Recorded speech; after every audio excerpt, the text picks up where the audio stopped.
Good evening, and welcome to the Putnam Valley Special Business Meeting of June 20th, 2017. Please stand and join me as we salute our flag. I pledge allegiance to the flag of the United States of America and to the republic for which it stands, one nation, under God, indivisible, with liberty and justice for all.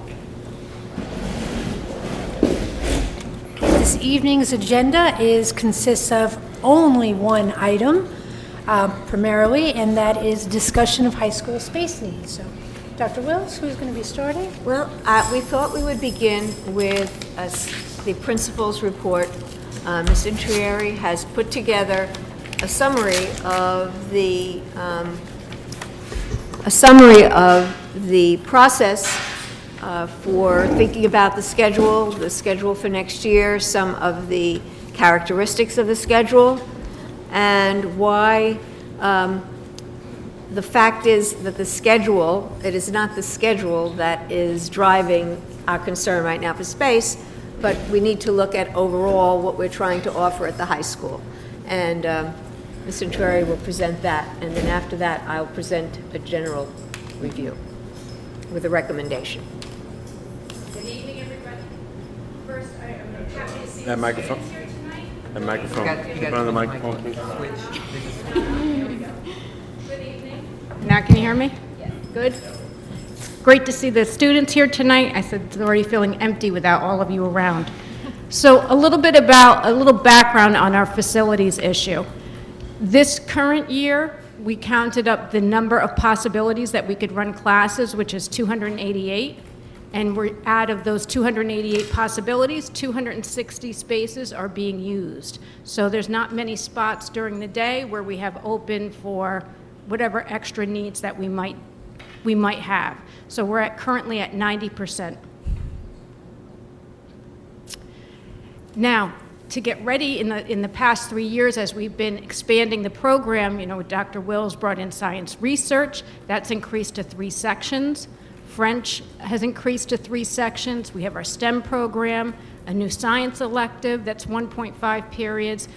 We've added writing labs in the past 3 years, and we have a new history elective. So all of these things combined need space.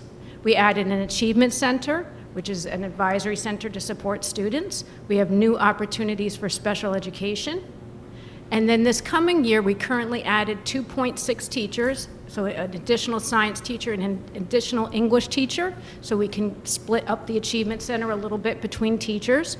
We've also reduced from 5 to 3 lunches due to the fact that the first lunch used to begin at 9:30 in the morning, so we're trying to start that a little bit later for students.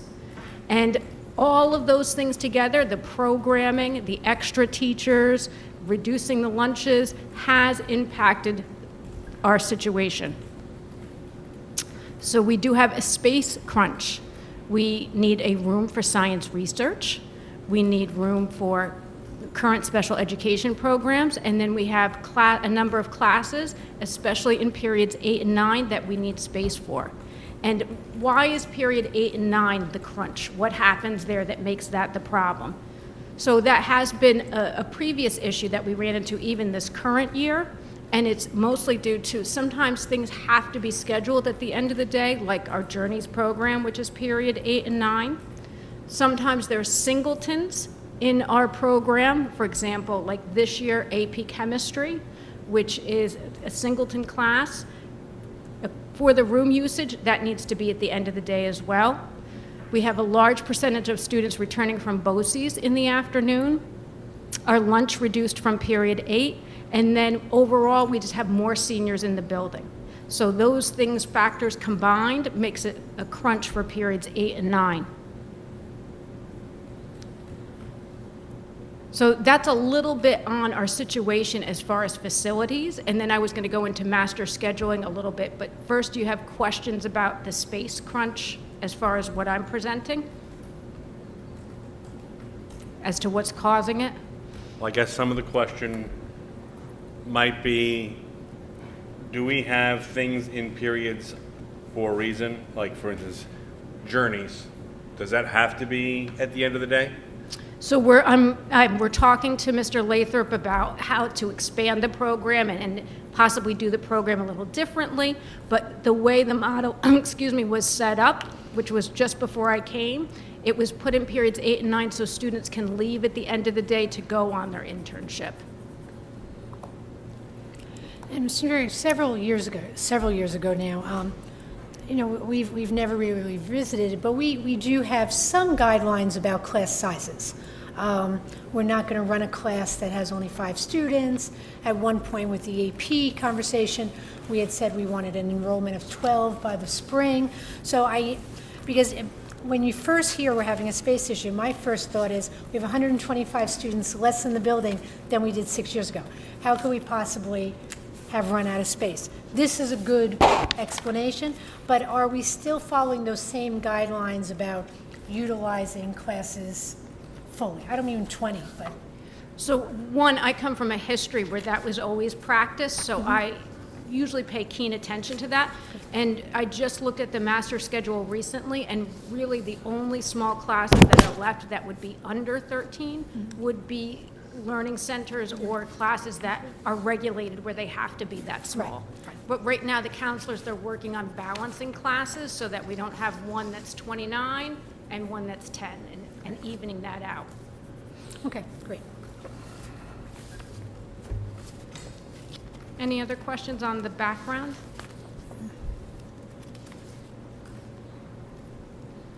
Then as far as the schedule development, developing a new master schedule is the most powerful thing a school can do to really change the culture and to change instruction. It drives what the school believes. It's all about your attitudes, your beliefs, what you want in a school.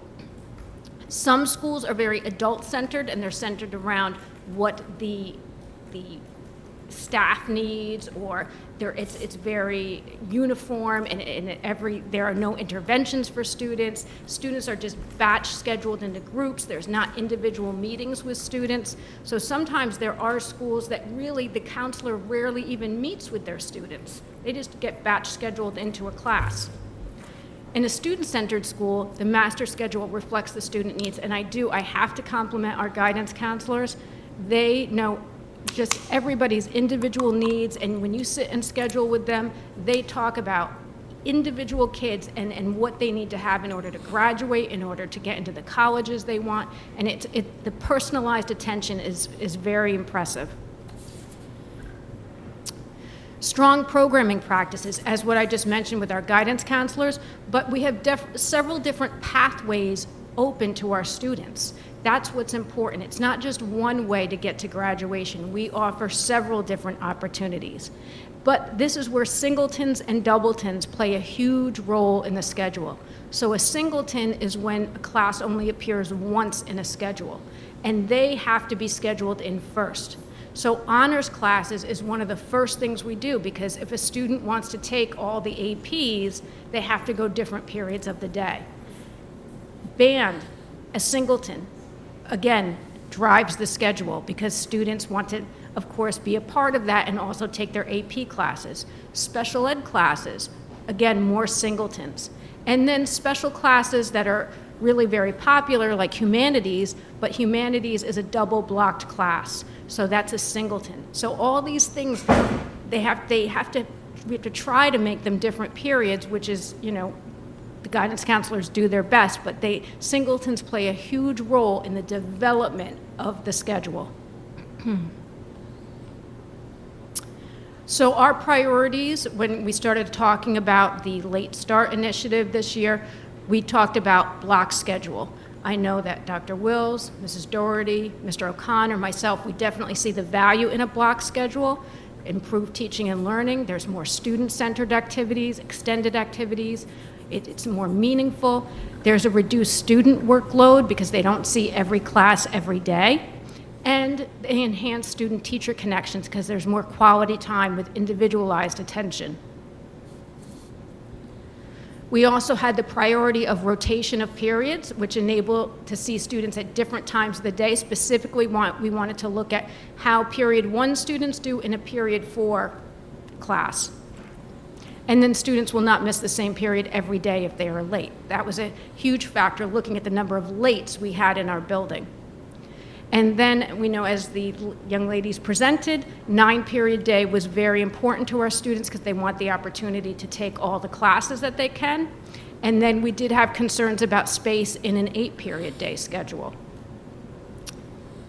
So what happened is we met with the teachers, we talked about all the different ways that we could, we talked about drop schedules, we talked about dropping periods, we talked about rotating. We came up with the 4-day cycle and the 8-period-a-day schedule, and that's again when the ladies presented on the 9-period day.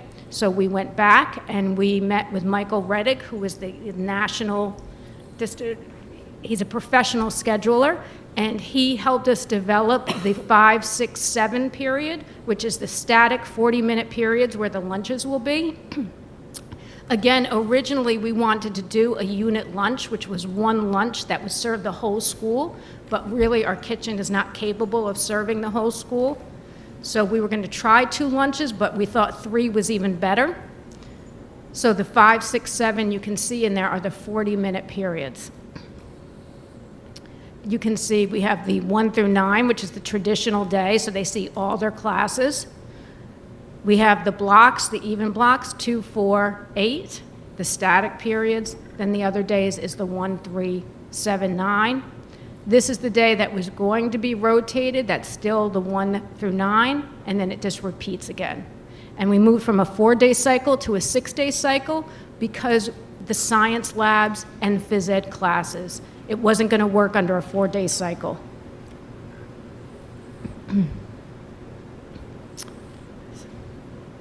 So this is to explain then how we progressed and why we don't have the rotation anymore. So in sitting and doing the schedule, when we started scheduling science teachers into that 5, 6, 7 block, which we have to schedule science classes in this block because we can't fit all the science classes outside of the block. There's not enough rooms, and there's just no place for those classes to go. So we have to put science classes in here, which means especially science teachers as well as others, phys ed teachers, special ed teachers, teach periods 5, 6, 7. That means that's 3 in a row, and especially when the block happens and expands, they can't do 5 in a row, which means when we're scheduling, we have to take special consideration to look at those teachers and make sure if we're putting them in here, we're not putting them in a class 3, 4, 8, or 9. What happens is then when you flip the schedule, that means they also can't teach in the morning because 1 and 2 are now closest to where they are, so it knocks those periods out as well. So essentially, I would be having teachers who could only teach 3 periods a day. That's not going to work. So we just kept it with the straight 1 through 9, and in some of the teachers that we talked with and the students we talked with, they were okay with that because they were worried a little bit about the confusion of having a rotating schedule on that second 1 through 9. So before I move on, I didn't know, do you have questions about this?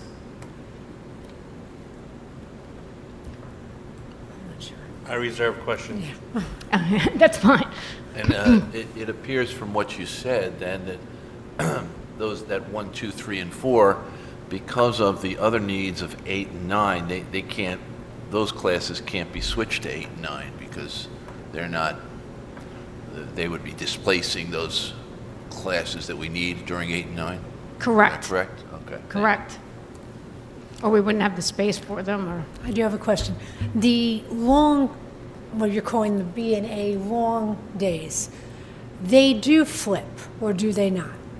What happens is they drop. So you'll see here 2, 4, it's the even periods, and then you see here it's the odd. So let me go to a cleaner one. Kids do not have the same class every day. So you'll see here on day 2 and day 5, they don't have period 1. So it would have given you an additional day that they wouldn't have had their first period class, but it just became too complicated.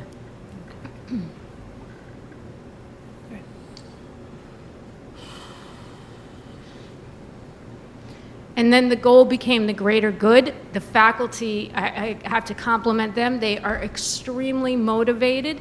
You know, change is never easy, and they know it's a lot of work, and preparing for 80-minute classes is very different than preparing from 40 minutes, but they're signed up for IDE, they're ready for IB training, they're really embracing this opportunity. I'm amazed at their enthusiasm, and when you have that kind of momentum and movement on a faculty, we wanted to at least go with something that we could get some improved instruction, improved teaching and learning, work on the culture, so we kept a block schedule. Students miss period 1, 2 out of 6 days a week, and again, moving forward, we can evaluate the static 5, 6, 7 periods. Sometimes, like I was saying to Dr. Wills, we think in schools, things have to be set in stone for the next 10 years if this changes the schedule. But we're a learning organization, so we're learning, we're going to find out what's working, and we can tweak it and improve it as we go forward the following year.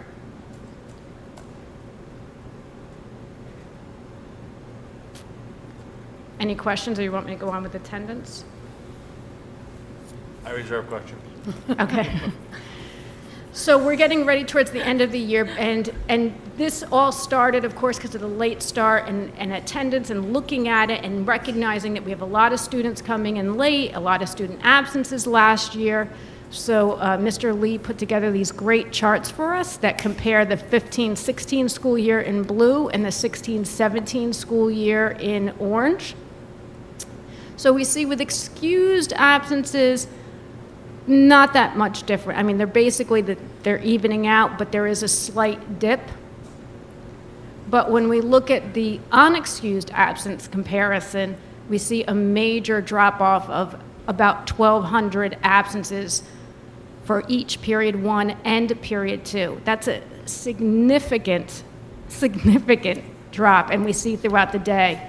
There's a significant drop in each period unexcused absences because the interventions we're applying are making a difference.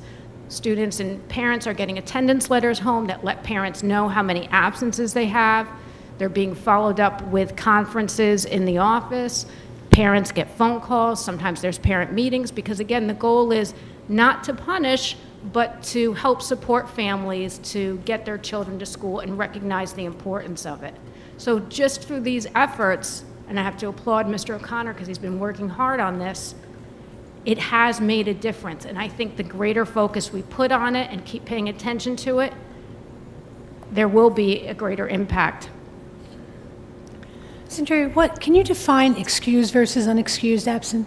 So New York State puts out regulations that defines exactly what constitutes an excused and what constitutes an unexcused. So it's not just whether a parent calls or doesn't call, but it's different categories of the parent's phone call. So sometimes a parent might call and say, so-and-so just overslept this morning. Well, that helps us let us know where they are and that they're coming, but technically that's not in New York State excused. Okay, great.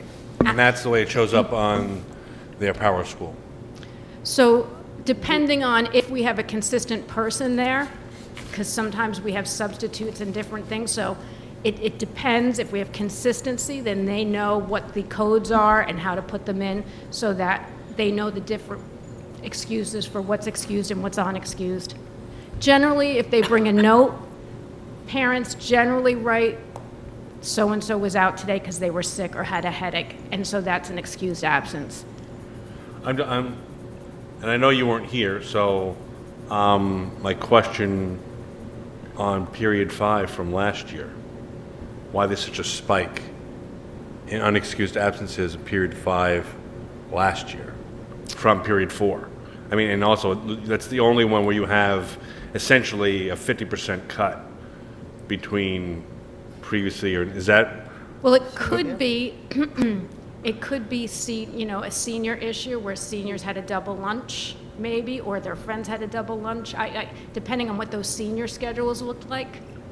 And, could be that kind of where they were cutting classes or joining up with their friends or leaving. Because ultimately these are cuts, right?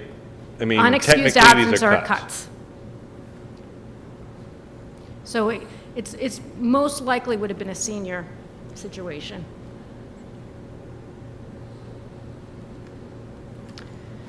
Excused tardies, so this is students who come 10 minutes late or more to a class.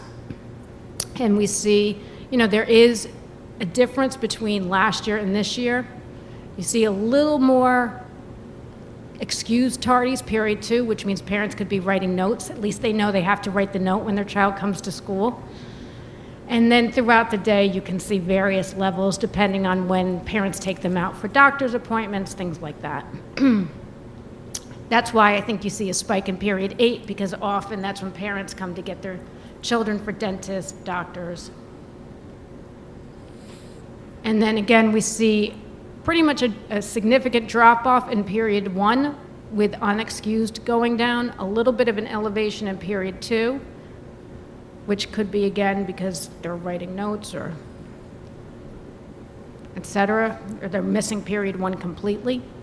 So this, sorry. That's all right. And then it generally is it's a pretty steady decline for each one.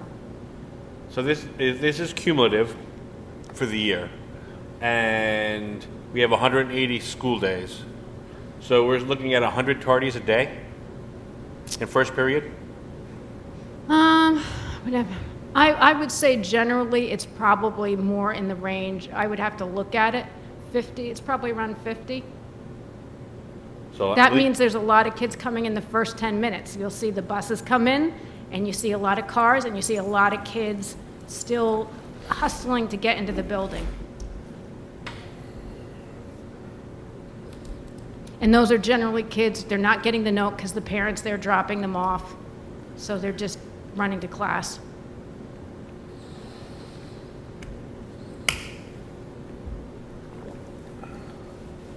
So I think the good news is paying attention to attendance matters.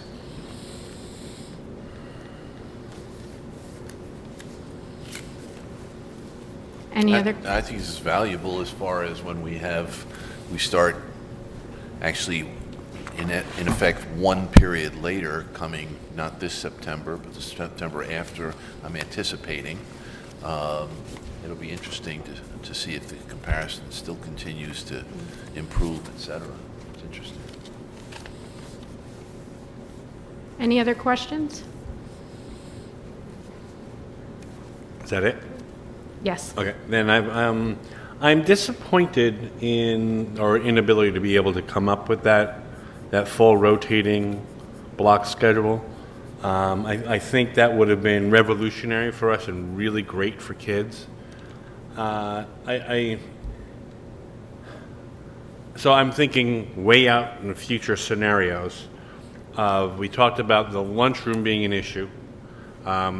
Does that problem go away with a single common lunch? Or does it make it easier if common lunch was, again, fifth period right in the middle of all these? So the thing is with common lunch, that's a bigger decision than just me because that's a kitchen issue. Sure. So I would say if it's not one lunch, it's getting rid of the static periods, the 40 minutes in between. Because if you went to that, if you got rid of that and made an 8-period day, because if you look at the other school, if you look at Croton, which does a modified block, you look at Briarcliff, you look at all these other places, they're 8-period days. If we choose to continue with a 9-period day, we have to keep those static periods in there to make 9 periods. And so it's going to an 8-period day and a unit lunch and getting rid of that 5, 6, 7, and then we could look at the rotation, because that's the way our original plan was.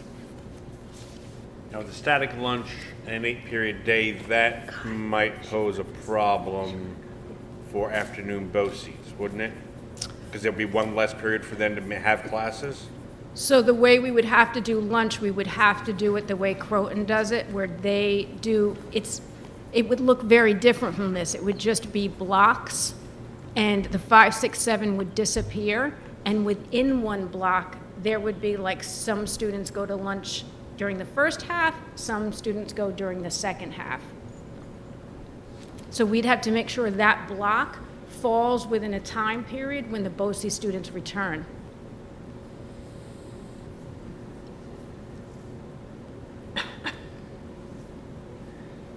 Is there any value to thinking of the day in thirds? I think we talked about this a little bit, where they're in blocks of 3, as a, because we're doing double blocks and, pairing up things. But as far as if, and I don't know the answer to this at all, if there's any value at all to lunches, and I know it's early, but I'm thinking again in the future, if we're thinking starting a period later, we would essentially be starting at 10:14, but it would be period 4 at that point, and then you'd have period 1, 2, 3, and then you'd have, if we continued with 3 lunch periods, it'd be 4, 5, 6, and then you had 7, 8, 9. You wouldn't be able to do like a one block and a 2 block in the same way you do now because of the way they're separated.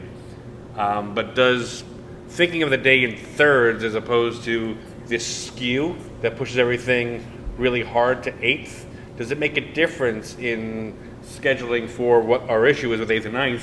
If lunches were 4, 5, and 6, you might have more breathing room in the 7, 8, 9, and you might be able to get some of that stuff that's really heavy in 8 and 9 into 7. And I don't know. It just seems to me we're backloading lunches because we want to get it later to like a real lunchtime instead of a late breakfast. So I don't know if the lunches, what that does is that helps us, one, create space and relieve the class burden during that time, because you have 100 and some odd kids in lunch. So wherever there's not a lunch period in the afternoon will be heavier. stacked, right? So now if you have 2, let's say you have 2 lunch periods, that means even more classes outside of that lunch period.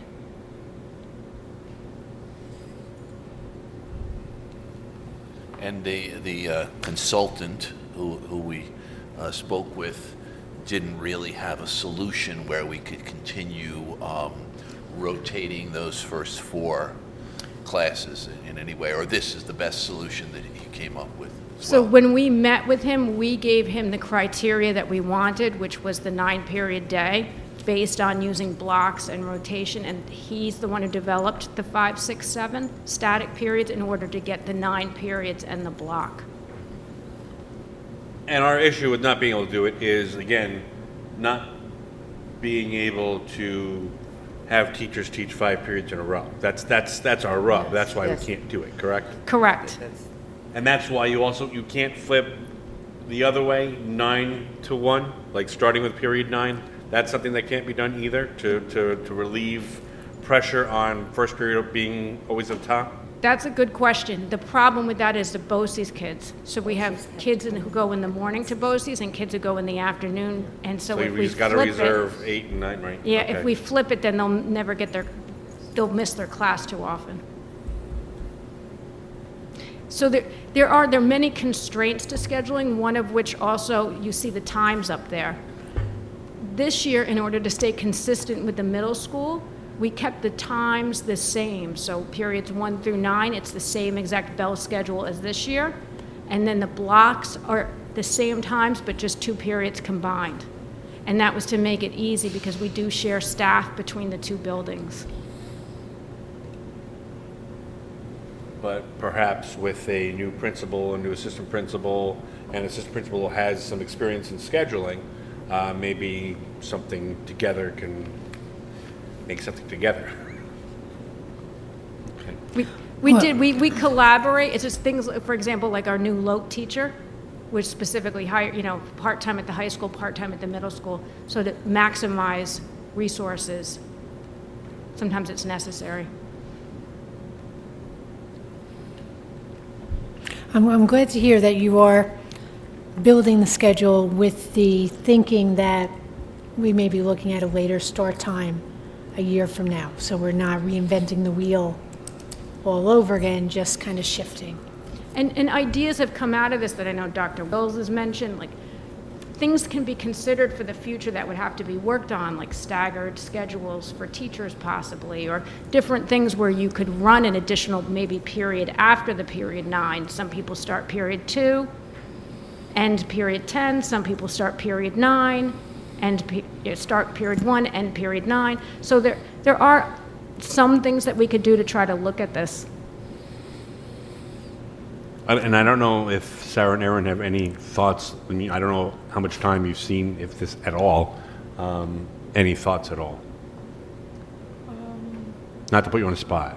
Yeah, I really do love the block schedule, so I'm very interested to see all of this kind of scheduling. You just said about the staggered schedule. I think that really piques my interest. That's very interesting to me. I know there's a lot of different students that have different needs, and that sounds like something I would be very interested in, something valuable to looking into. And maybe this is something that student government could help us work on this coming year, is help us to evaluate what's working, what's not working, and how do we move forward and make it better. And I just have to chime in. You know, we have scheduling committees every year, even at the elementary school, and we re-examine to see what works, what doesn't, what needs to be tweaked, what needs to be changed, improved. And I think it's really important work to make sure that we look and to examine the different options, especially when you're making a big change like this, to re-examine it and to especially hear from students and how their days are and the length of the day and the classes, I should say, and how that's working for students. And, you know, it's always a work in progress, and that's a good thing. So, thanks. But we're excited. I'm excited too. Anything else? I don't think so. Thank you. Thank you.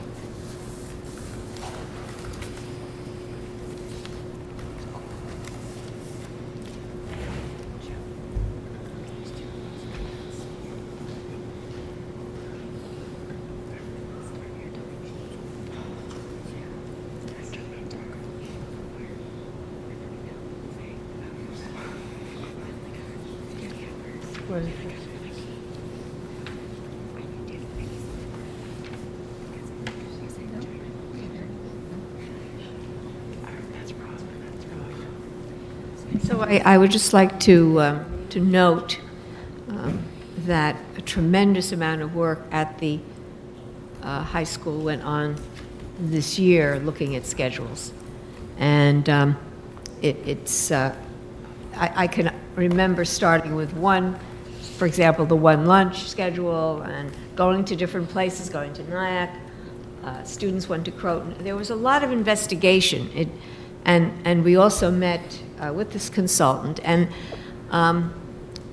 one of the major factors here is the 9-period day. There's no question about it, because all these other places have gone to an 8-period day in order to make certain things happen. And for us, that's a quandary, because I understand why you don't want to give up the 9-period day. One of the victims that occurs often with a 9-period day is your music program, your band, your chorus program. They sometimes find additional places to put them. But when students are choosing their academics for college, they sometimes have to reluctantly leave what for us is one of the most vibrant programs in our school district. Our band and chorus program, our whole arts piece is a critical piece of what we do. You know, this is sort of who we are. We're one of the top music educational programs in the state, in the nation. So, you know, these are the kinds of struggles you have when you're addressing the scheduling. Now I want to talk about what's happened over the last few years that has affected us at this particular moment. So in building this schedule, which is based on student course requests, a serious space need was confronted.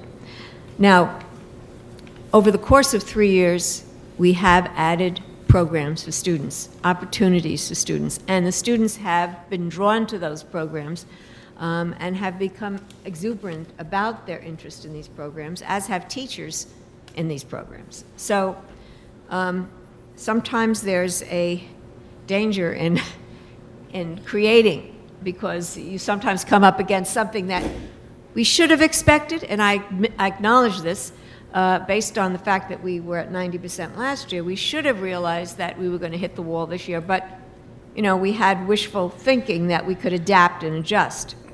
So, you know, we wrongly assumed that we'd be able to adjust and adapt our space to new needs. Our goals for this year were to increase student engagement through instructional strategies. So we're doing a lot with how do we teach differently, and that would ready us for block schedule, where we have longer periods. And then we have more interesting ways of using the time in the classroom to engage students in their learning process, because we know that students learn when they're engaged, they're interactive, and they're actually doing things with what they're learning, they're applying. And where that's happening, there's a lot of interest in the classroom. We knew that we wanted to reduce class size in science. This district has a tremendous interest in science. These students do. We see them at their honor societies when they're talking about what they're going to do in college, and so many of them are in engineering, chemical engineering, mechanical engineering. So science, and you know, this is owed, by the way, to our teachers who have created that interest in science and are very good at that. So we talked about reducing the class size, because a lot of students are interested, and adding science options, reducing class size in English and writing, providing additional sections in the Achievement Center. Now, we've seen the Achievement Center introduced by Mr. Intrieri last year has actually made a huge difference in the school, with students graduating, passing their classes, being able to get the extra help, taking more advanced classes because they're going to get help in that class through the Achievement Center. And so it's had a major effect. Students want to go there. They want to be there. They also learn study skills there. They learn how to manage their time. So it's more than just helping with work. It's helping them to learn how to learn. And the teachers themselves have gotten interested in being there and helping the students with their learning. We're interested in maintaining and growing new programs in the authentic science research. So this year we have 26 sophomores signed up for authentic science, adding to our students who are already there. We're starting to build a very robust program, which requires more space and more teacher time. French has become an exciting program for students who are now many of them taking French and Spanish. Retaining our high school students with special needs within the district, and ensuring classes for increased number of students who attend BOCES. There are students who attend BOCES, they come back, and we provide classes for them as well. So that's the why now. That's why it's happening now. So the development of the new schedule, we've gone over this, and while it's not related, the schedule itself, to the space issue, it provides for some rotation, 2 out of the 6-day process with 1. It provides blocks in some of the classes, and it allows for these improved instructional opportunities and student engagement. You retain this 9-period day, which does constrain possibilities for increased rotation and requires 3 fixed periods in the middle of the day. The good news, student schedules have been created in a timely fashion, even with the newly designed schedule. It's not unusual in some schools not to have their schedule until the end of the summer. Students come in, sometimes the first day of school, they're lined up at the counselor's office. I spoke to someone with whom Ms. Intrieri worked in a prior school district, and she said that Ms. Intrieri always had her schedules in March. She couldn't believe it, because that was the way it usually happened, because Ms. Intrieri is very, very committed to that early schedule so that you can deal with the conflicts and so on. This year, of course, it's a little later because we have the new schedule, but at least we had this in time for us to deal with the issues involved. The bad news, we are confronted with a space problem that must be solved within an expedited time frame. So in order to provide for student requests, the district office space, or the equivalent of 3 classrooms, must move out of the building. We tried looking at various ways to keep the offices there, to manage within the building, and as you heard, there are certain periods that are completely overloaded that have to be moved, and it's not just a question of plugging in classes in different places. They have to be there to meet the student needs for their particular programs. So, as I mentioned, they're taking more programs, they're participating more. Science classes have been increased, computer classes, STEM classes added. Along with 3 office spaces, a library classroom will be added. In other words, within the library, there'll be a functional classroom. And a classroom that was once divided, 117, will be returned to full size. The cost for the remodeling of the rooms is roughly estimated at around $20,000. We'll use the remaining current year-end appropriation to fund the remodel. A number of options were explored, including moving the offices to the elementary school and attempting to move to 2 classroom spaces with some of the pupil personnel office moving to the elementary school. There was a problem with that, in that we found that we would impact instructional space there, and it wouldn't be as suitable, specifically with our interactions with the public. There's just safety issues that we were concerned about, security issues, and that and the instructional piece, we took a look again at other ways. So we looked at older modules at the elementary school. There are some older modules there, but where we now have records stored. They're quite old, and it was determined that the renovations of those modulars would be more expensive than leasing an office modular. As a result, Mr. Bellino, Director of Operations and Facilities and Technology, researched modular spaces. So we're recommending a modular space. This was located, it would be rented and placed, or leased, call it leasing, rather than rental, because you can purchase at the end, but it's a lease. Placed at the elementary school in time for the school year or completed within a month of the school opening. We're hoping that it will be ready in time. We were very fortunate in that we received approval. We sent a letter of intent just in case it was approved by the board, and the state, in quite a quick fashion, sent us the approval for that, to do this. This is because it is office space, administrative office space, not instructional space. If we were to look at instructional space, it's quite a lengthy process where you're putting students in another facility. So we're looking there at a lease of about $5,000 per month. There'll also be utility and technology connections needed. If possible, the cost for these will be set aside at year-end from this year's appropriations. All furnishings would be moved from our current office here at the high school to that other location. If we had to use a month in the beginning of the school year, which we are going to work very hard not to do, we would have to meet in other places, such as the library, the art classrooms, band room, et cetera, where other academic classes would not normally meet, nor would we want to have them there for a permanent amount of time. They're not really suitable for the kind of academic work we're looking at in those classes. This is what it would look like. It is quite utilitarian, functional. We placed in the back of the elementary school. I'd like to ask Mr. Bellino, do you think you could explain a little bit about where it would be and so on?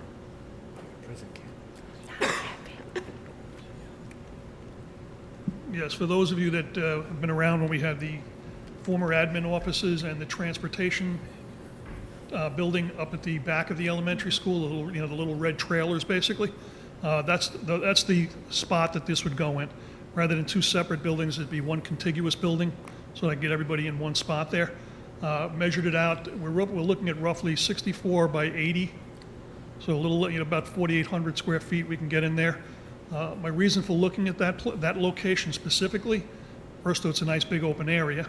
Second, it's already got a septic system already back there because it had it for the previous, when we used it previously. It's got electric and water already there, so it saves us on having to go hunt up new connections or in the cost of doing so. It will, as Dr. Will said, you're going to be still looking at new electrical hookups, technology hookups, that, in order to make sure that we're all, working together to get information back and forth. Is everybody familiar with that area? So for anybody that's not, if you're going up to the top of the elementary school, you've got the soccer field to your right. You've got the pathway, the emergency pathway going back to what I still call the big toy, even though it's got a new name, I guess. It'll be between the pathway and the soccer field. Is that the size that we would get? No, that was just a picture. Actually, I'm still negotiating with who we're going to use, what it's going to look like. But it's as it says, it's just a representation. It'll be a one-level building. Everybody in the same. It's a picture room like this, but obviously it'll be a bit bigger. But where everybody would, there are offices in it, and then there's a big area, open area in the center. The way we laid this out, so that I hate the term bullpen area because but it's an open area for the clericals and any staff that can that work together, and we all interact with them on a daily basis anyway. Any questions? Ms. Bellino, is there any thought of, and I'm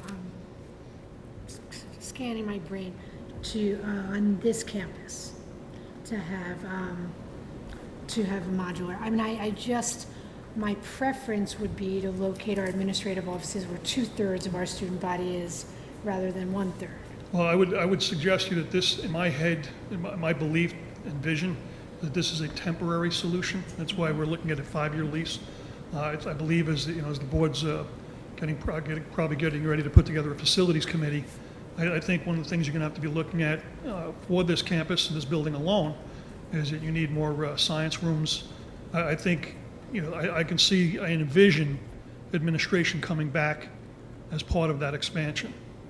The facilities committee may come up with something else, but that would be my That recommendation. at least for the next 8 years, we're still small.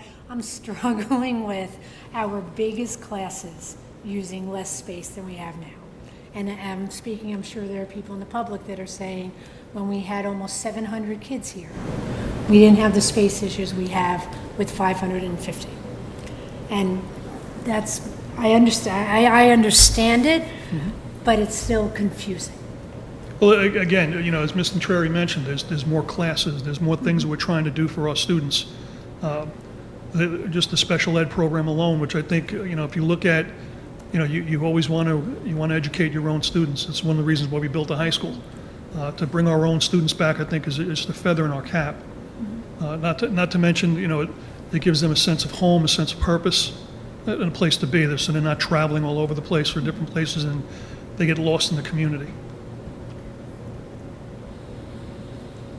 That would I would like eventually it to be back on this. Well, I mean, I go back and remember, and Ralph was there at the time when the elementary school housed 900 kids. The building wasn't any big, He ended up adding at that point, but there was times there was 900 kids in that building. So, did it make it right? No, but we lived what we had. If we do thoughtful planning, which is I think this gives us the opportunity to do, I think we can, really come out of this pretty well. Again, I had mentioned to Dr. Wills that I believe, and I'm in complete agreement that administration should be back here somewhere. I won't say which building, depends on which way the facilities committee wants to go. But I can see this building then turning into a special ed pre-K program. Again, bring more children, take care of our own kids. But again, that'll be up to the board. How big is that's bigger than what we're getting probably? No, again, it's rough. It's hard to estimate with a picture, but again, like I say, you'd be looking at. It's kind of hard to envision, but again, if you use the pathway on one side, and you used, where the tent is right now for my custodial groundskeepers, it'd go right up about 4 feet short of that. So You could do a Google map and we could see it. yeah, we could. Yeah. But I mean, it's like I said, that's roughly probably what I think the size will be. I just know I want to make sure I don't want anybody to think that's exactly it. It's not. It's just a picture we brought up until I finalized negotiations with the companies. Now, we used every ounce of that space for parking today for the 4th grade moving up. So we'll have to think about shuttling to the town park next year. Well, you say if we're moving up, we actually we park them on the grass and things like that. So. I would agree. It's a balancing act. Most of the time, I will tell you, Investigator Pitt. I want to make sure I give her a proper title. Her and I did a survey last year. We went up to the elementary school a number of different times, and we ran anywhere from between 20 and 25 open spaces any given time we've gone. on average. Which will now be spots taken up by that office. But it'll be nicer, there'll be more open ones over here, so. I mean, it's that balancing act, it's, the people that worked here, work here presently, that would be going up there, well, that opens up those spots, so. Okay, any other questions? Will there be real running water? Yeah. Or are you going to be running into the building? No, next no, door? we have, actually, that's, again, we already have water, we have water hookups there, we have septic, we have electric right there, because again, we had previous buildings there. So that was another advantage for that site.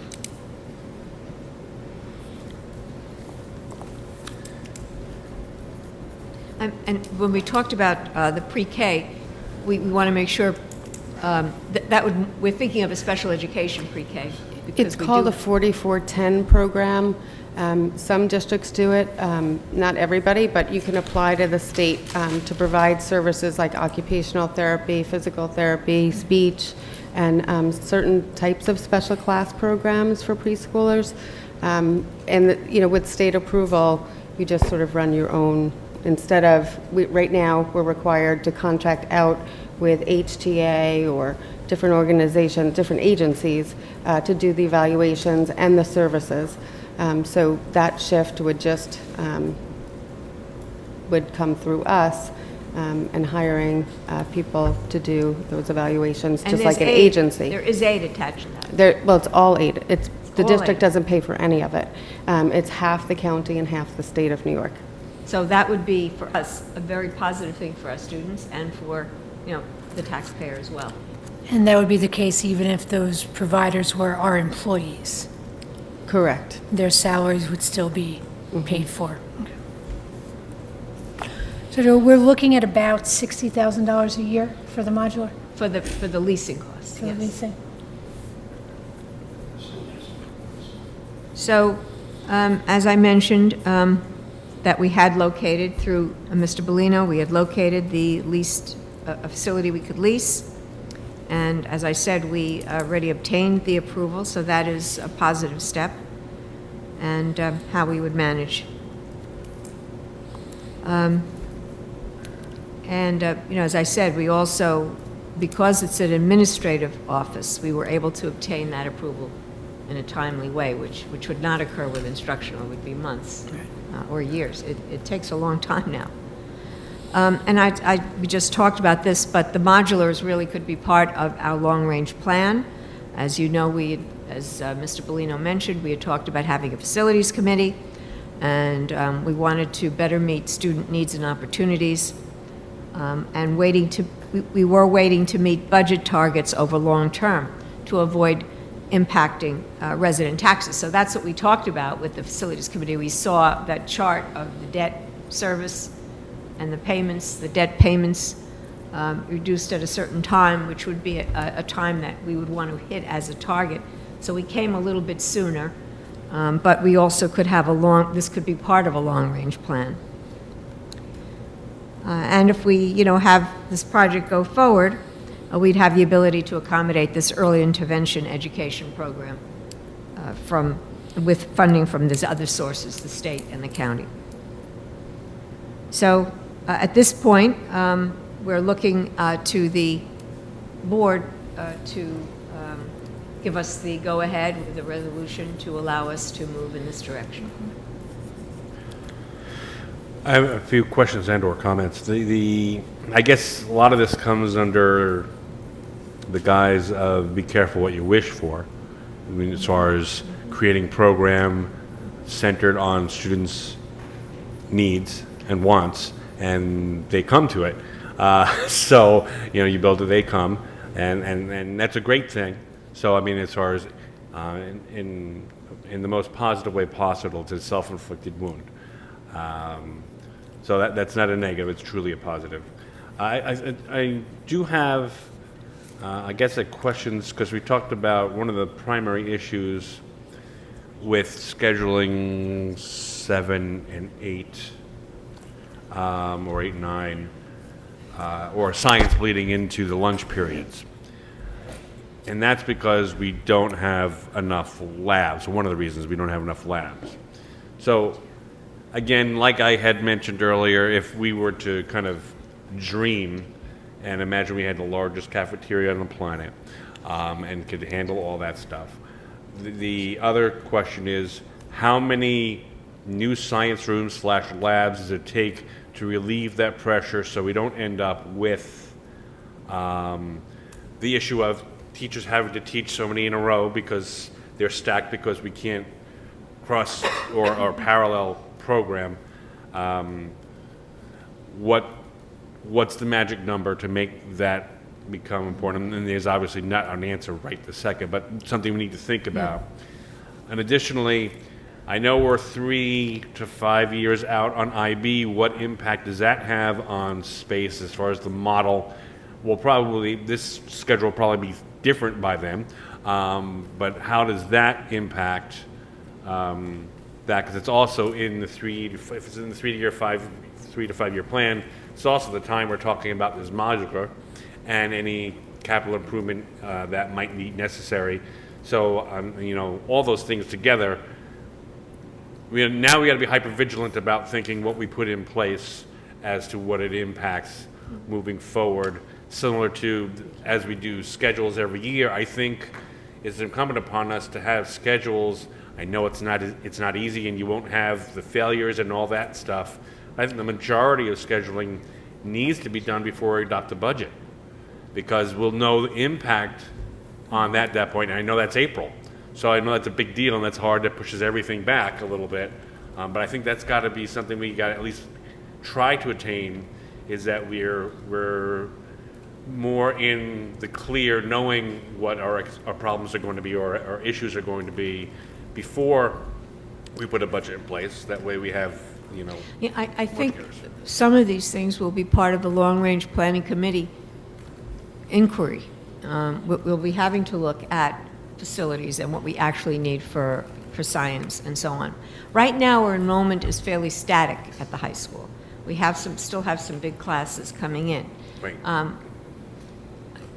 Then they get smaller. I do believe that when you have a high school as robust as ours has become now, you will attract also people to the community who are interested in our schools. And that's happening. We see that already, that we see an interest. And I think that, I'm hoping that will continue, because we do have a program now that is richer for our students and does meet the needs of students who are trying to enter into a very competitive global society and global market. And we think we're beginning to prepare them properly for that.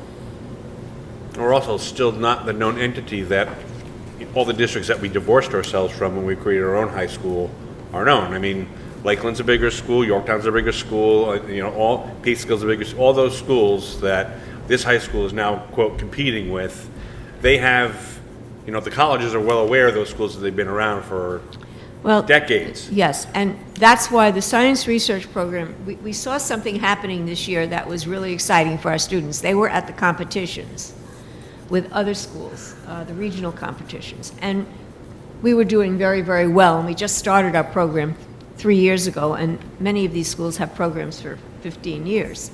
So it was important I think it's important for our students to see themselves in many different arenas in a competitive way and in a positive competitive way with other students and see where they are. I'd like to see more of that with our students. I'd like to see a Model UN, for example, here in this district, which we don't have now. Things that where the students actually meet students from other places and other schools, so they get a taste of that. The one thing that we've never talked about that I think I have talked about with some of the students is the fact that when they go to college, they're not going to have 9 periods in a row. They're not going to have that. They're going to have longer periods.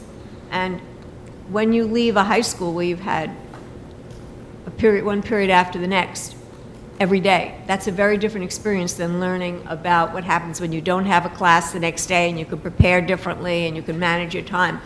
I think there's more to a block schedule than even just the act of learning, but it's a preparation for how you manage yourself and studying. So, you know, there's a lot that our students can learn from something new of this type. Can I go back to asking about a modular for a second? So we're committing to a 5-year contract is what we're being asked for? I believe so, yes. Okay. And because we're assuming, and we're not assuming our space needs are going to change, so we're assuming that if we do a 5-year facility plan, we're going to be doing some building on this campus that would make us not need that. In the event that we didn't need it before that 5 years, are we still committed to it for the 5 years? Yes. Okay. So that's $60,000 a year for 5 years? Yeah. Okay.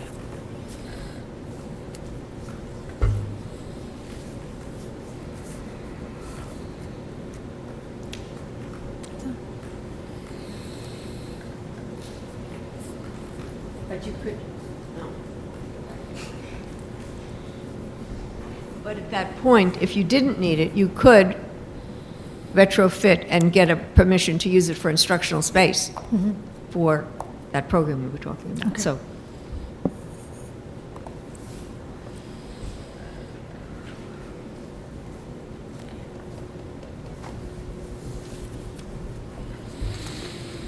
Okay.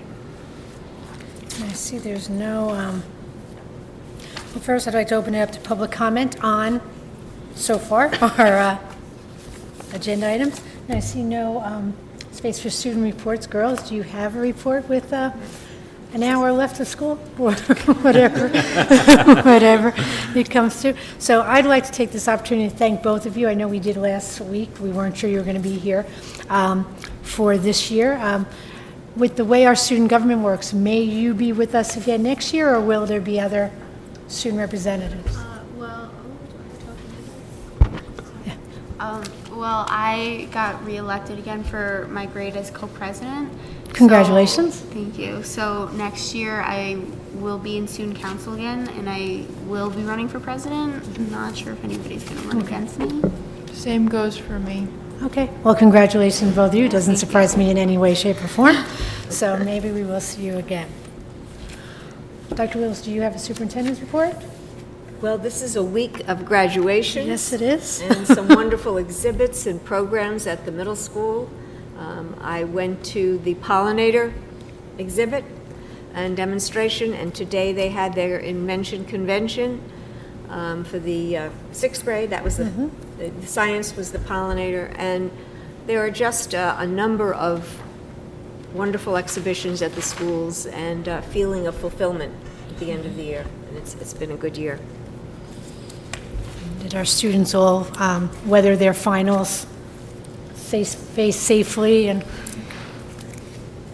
it was wonderful to hear today at the 8th grade moving up that Earth Science had a tie for 2 students that received 99 on the Earth Science exam with overall 97 average. So if those are the results we're getting, it's worth all of this space conversation. Okay, so moving on to new business. Number 1. Resolved on the recommendation of the superintendent of schools, the board hereby creates a .4 FTE 7th, 8th grade social studies teacher position at the middle school effective September 1st, 2017, and appoints Christopher Saboso to the position as a 1-year part-time .4 FTE appointment effective September 1st, 2017 through June 30th, 2018 on Step 1 BA prorated of the PVFT salary schedule. Mr. Saboso holds social studies 7 through 12 initial certification. Second. Questions or comments? All in favor? Aye. Number 2. Resolved on recommendation of the superintendent of schools to appoint Maxine Warden to a 26-week appointment effective September 1st, 2017 through March 1st, 2018, extendable to September 1st, 2018 as a campus monitor at the middle school on Step 1 of the CSEA salary schedule. Second. Questions or comments? All in favor? Aye. Number 3. Be it resolved that the Board of Education, pursuant to the provisions of Education Law, Section 3012-D and Part 30-310 of the Regents' Rules, hereby certifies that the following individuals have completed all of the necessary training to be certified as lead evaluators of classroom teachers. Dr. Franz Wills, Superintendent of Schools. Natalie Doherty, Assistant Superintendent for Pupil Personnel Services and Human Resources. Brian Burrows, Director of Athletics, Physical Education, and Health. Sandra Intrieri, High School Principal. Christopher O'Connor, Assistant High School Principal. Ed Halsey, Middle School Principal. Travis McCarthy, Middle School Assistant Principal. Margaret Podesta, Elementary School Principal.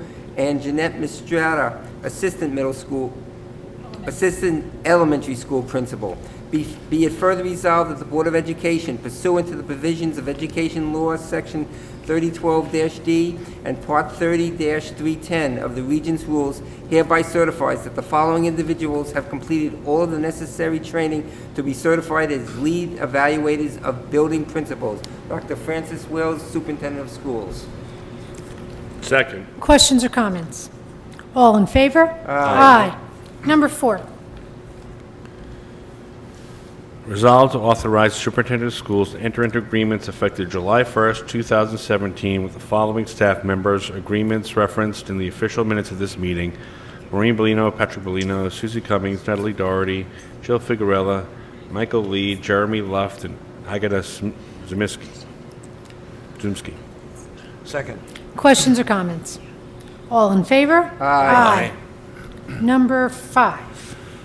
Resolved to approve and authorize the superintendent of schools and/or Board of Education president to enter into an agreement to lease modular office space for the district's administrative offices to be located on the elementary school campus. This project has received New York State Education approval to proceed, and the state has assigned it number 48-05-03-04-1-013-001. Second. Questions or comments? All in favor? Aye. Moving on to the consent agenda, number 1. Resolved on recommendation of Superintendent of Schools to approve consent agenda items 2 through 8. Second. Questions or comments? Mr. Cohen. No, we're approving educational contracts with a company to provide tutoring for children with special needs. We're approving for 2 other organizations to help, again, with children with special needs. We're approving a contract with the Lakeland Central School District for 2 of our students with special needs who will be attending Lakeland.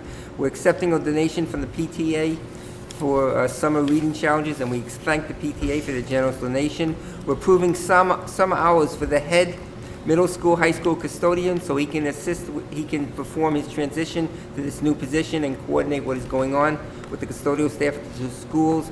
We're approving CSE and CPSE placements. We're accepting the resignation of 2 members of the audit committee, and finally, we're accepting additional substitutes for the 2017 ESY program. Second. Oh, we already did that. All in favor? Aye. Okay. All right, I'd like to open it up to public contribution on any item whatsoever or topic. I had one thing I just Go wanted right to, today was a day of moving ups. We had elementary school this morning and middle school this afternoon. And they're always great events. I just want to make sure that as we get to the end of this month and the end of this week, just want to reiterate just a hearty thank you to Dr. Hallisey for his service to the middle school, because we won't see him in front of the camera again. And I think he made his last public appearance just a few hours ago. I just wanted to make sure that I put that out there, that we're very thankful for what he's given to the district and our students. Absolutely. Very well said, thank you. Mrs. Parmalee is here, and I wondered if you could tell us a little bit about the award that was given today. It was so beautiful. At the elementary school, we were all... You're going to make You're me gonna make us cry again. Yes, but I think it deserves some public, it deserves Oh, no, I don't think that another that's true. public Yeah, recognition. it's really the only elementary award that we give. Jacob Greenfield was a kindergartner. At that time, I was doing daycare in my home in Putnam Valley, and Jacob was one of mine. As it turned out that year, 5 of my daycare children were going to kindergarten. They put them all in Jeannie Barano's morning kindergarten. These are children that had been together since they were babies, so they were basically quintuplets. and why they put them all in the same classroom, I don't know. But Jacob was wanted to discuss every rule, every plan, every whatever. We had to discuss it 6 ways from Sunday. He always had a different way. Well, what if we did it this way, and why do we have to do this? And I think it would be better if we did this. Seriously, the peanut butter and jelly sandwich thing, he was insistent that we could make the sandwiches and put the peanut butter and jelly on the outside, and it would be much more efficient. We finally just let him make the sandwich that way, and he made a mess, but it was okay. We cleaned it up afterwards. Anyway, he was hit by a car in Lake Peekskill on one of those narrow one-way roads. He jumped out of his car when he got home and ran across, one of those things that kids do, 1,000 times and they're okay, and this time he wasn't. His older sister was in Scott Sperling's, I think, 4th grade class. Anyway, Therese Dwyer and I, who had the daycare, we decided we wanted to start this memorial and honor children. I used to say, you could only have one of Jacob, because, seriously, it was exhausting. He was one of those children that challenges everything, but was terribly creative, loved to paint and to develop new ideas. So we decided we wanted to honor that kind of child, because often that child is people are just so glad to see them go, because they're challenging. So we talked to his mother and dad, and we started the award. And then when his class graduated from Putnam Valley High School, 2 of his best friends, 2 of the quintuplets, presented the award that year at graduation, at Moving Up. It was really amazing.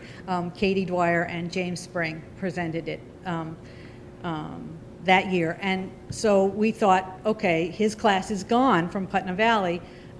We would stop the award, but his mother really wanted to keep it going. So Barbara Greenfield, who lives in Yonkers, I think, continues to do it. And so every year we ask the specialists who see all of the students in 4th grade, to pick a student who exemplifies that creative, out of the box, challenging, how can we look at the world differently kind of child, and recognize them at Moving Up. And this year, Evan Sarich won the award. When I'm watching him sit up on the bleachers, he's got this bleached, and I thought, oh, this is perfect. He looks just like a child that should be getting this award. And Mrs. Podesta had talked to his parents. He's from a student from Russia, didn't speak any English until after 3, and has really just blossomed at the elementary school. Supposedly he sings, has a beautiful voice, he's very artistic, always looking for the other angle. And he was really moved. I think it's the first time I've seen a child break down and cry. Usually it's those of us that are presenting the award, but it's an honor to, every child, the children you mentioned, the children that I saw sitting there, siblings of students that I've had, that I saw growing up, I wish there was a way to acknowledge every single child who does something amazing. Because every single child, when I talk and I look out at parents and I know they're thinking, oh, that's my child. Oh yeah, he'll get this award. And you can only pick one, and it's hard because each one has something so unique and so special, and we can't always meet that. But on a separate note, I have to say I was thrilled at the number of students that had perfect attendance. What were there, 10? Yes. Or 8? It was a lot of children with perfect attendance, and I'm so glad that we're recognizing that in our students, because it tells them that we value that they're there every single day. And I think At the age of that's- 9, when they're still susceptible to every little cold that comes around, so it is wonderful. I mean, I know it's not possible for everybody. Things happen. But for children who make that commitment and really try, who say, yeah, I'm not feeling so well, but I'm going in anyway because I don't want to miss school, I'm glad that we're recognizing them and honoring them. And I was amazed. I thought, what, would there be 2 or 3? And there were so many. I was like, it warmed my heart to hear that too. So Thank you. I liked it. Thank you.